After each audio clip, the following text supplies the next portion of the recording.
Hi everyone, I'm Salma Abbas. I'm an infectious diseases consultant at Shaukat Khanum Memorial Cancer Hospital and Research Center in Pakistan. I'm honored to be a finalist in this competition and to be sharing my work with you. My project is titled Using Carbapenem-Resistant Enterobacteriaceae Colonization Status to Guide Empiric Antibiotics for Febrile Neutropenia. I will start with the background, then move to research methods, and conclude with future directions. Febrile neutropenia incidence is estimated at 24.8 per thousand chemocycles per year. The associated mortality ranges from 4.6% to 50%.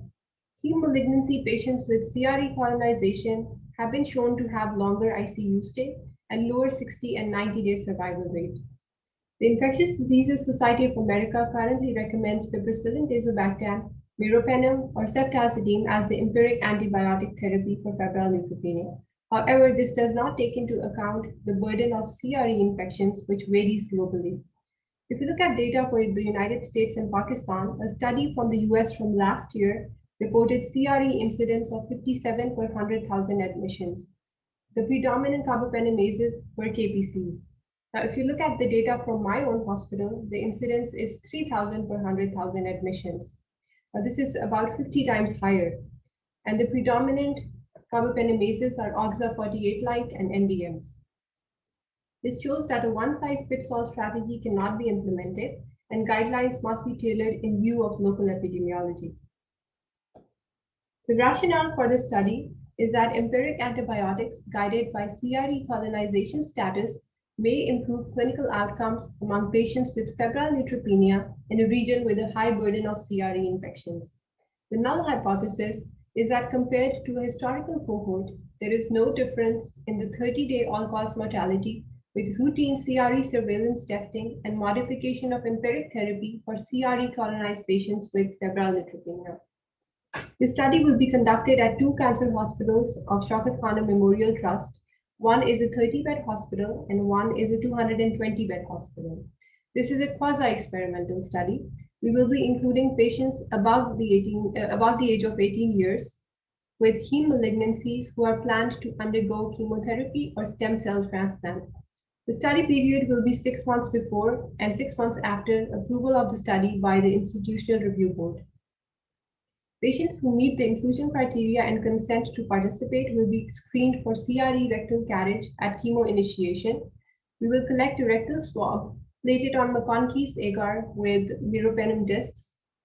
The organisms will be identified using MALDI, and the mechanism for carbapenem resistance will be determined using gene expert CARBA-R. Patients with CRE carriage will be started on carbapenem and colistin when admitted for febrile neutropenia. Those without evidence of CRE carriage will be started on piperacillin tazobactam if stable or carbapenem if they're unstable, if they're admitted with febrile neutropenia. This is group 1. Group 2 is a historical cohort, that is, patients admitted with febrile neutropenia who received piperacillin tazobactam if stable or carbapenem if they were unstable during the 6 months preceding study approval. We will collect data on demographic variables and outcome variables, including the incidence of acute kidney injury, length of hospital stay, length of ICU stay, septic shock, time to defervescence following the initiation of antibiotics, and 30-day all-cause mortality. For data analysis for both groups 1 and 2, we will compare demographic and outcome variables and compare the crude mortality between groups 1 and 2. For logistic regression analysis for group 1, we will calculate the crude and adjusted odds ratio for 30-day all-cause mortality using CRE colonization status, age, sex, comorbid conditions, ICU stay, septic shock, AKI, and concomitant infection as covariates. For both groups 1 and 2 combined, we will calculate crude and adjusted odds ratio for 30-day all-cause mortality using group number, age, sex, comorbids, ICU stay, septic shock, AKI, and concomitant infection as covariates.